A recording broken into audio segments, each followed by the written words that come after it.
क्या आपको भी ऐसा लगता है कि बुरे लोगों के साथ हमेशा अच्छा होता है और अच्छे लोगों के साथ हमेशा बुरा होता है? ऐसा क्यों होता है? चलिए आज जानते हैं इस वीडियो में।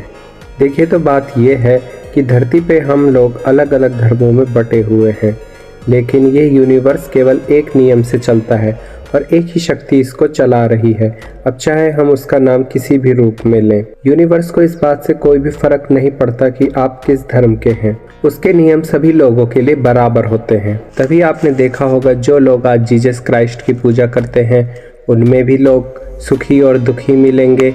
जो लोग अल्लाह को मानते हैं उनमें भी आपको सुखी और दुखी लोग मिल जाएंगे।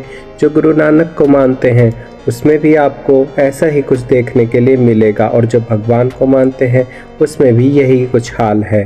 तो इससे यह पता चलता है कि हम किसी भी धर्म को मानने वाले हों, सुख और दुख जीवन में आना ही है।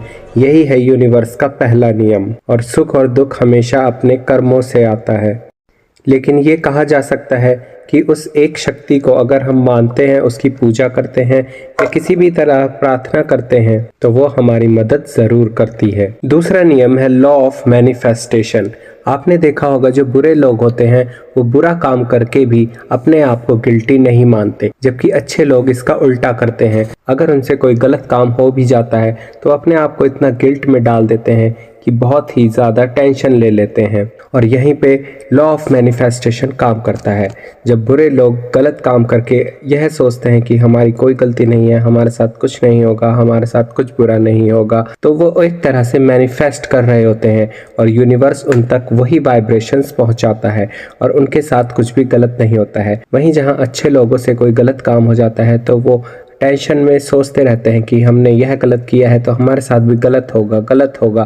तो यह मैनिफेस्टेशन उनकी तरफ ऐसे ही वाइब्रेशंस को पहुंचाता है और उनके साथ गलत होने लगता है।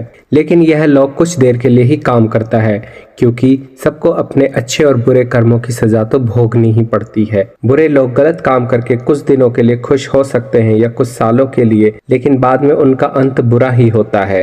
और यही लॉ ऑफ मैनिफेस्टेशन हमारी पूजा और प्रार्थना में भी काम करता है। जैसे कि हम अगर भगवान से मांगते रहेंगे या उस यूनिवर्स में जो भी एक शक्ति बैठी है उससे मांगते रहेंगे कि हमें पैसा दे दीजिए, हमारा ये दुख दूर कर दीजिए, हमें ज़रूरत है, तो यूनिवर्स की वाइब्रेशंस उसी चीज़ को आपके पास भेजने लगती हैं और आपके काम बनने लगते हैं। हम यह मानते हैं कि हमारा काम भगवान ने किया है, अल्लाह ने या किसी जीसस ने कर दिया है, लेकिन ये यूनिवर्स के वाइब्रेशंस होते हैं। जो एक शक्ति है वही सबके काम कर रही है। तो इसलिए अपने बारे में हमेशा अच्छा सोचते रहिए, अच्छे